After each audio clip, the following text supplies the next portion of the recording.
absolutely an implicit or winking incitement to violence. It's like in the gangster movies where they say, you know, nice little pipeline you've got there, be a terrible thing if something happened to it.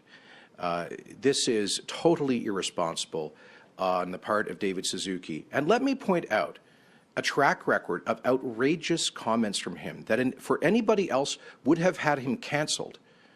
So it's time that he be held to account, in my view. And you know, talking about pipelines, right now we have one that is being blocked by groups supported by big U.S. special interests. And if they succeed, hundreds of Indigenous British Columbians will be put out of work. A project that is supported by every one of the 20 elected First Nations band councils along the Coastal GasLink route. So that's one of the reasons this gets my dander up, because these are rich people from urban Canada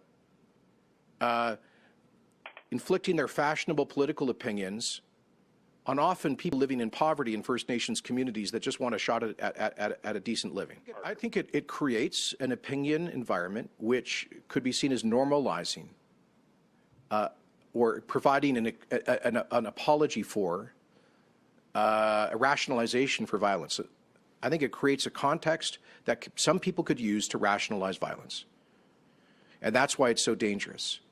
When Donald Trump stood in front of the White House on the 6th of January and said that you have to fight for this country or you might lose it, that was widely seen as indirect incitement to the violence that then followed in the U.S. Capitol building.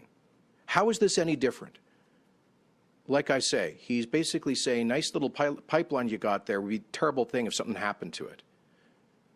So he shouldn't just be out there doing interviews saying, oh, he doesn't actually support violence. He should be walking this whole thing back, apologizing and retracting without exception, because I can imagine some over-caffeinated young green radical will hear in St. David's words a rationalization of future violence.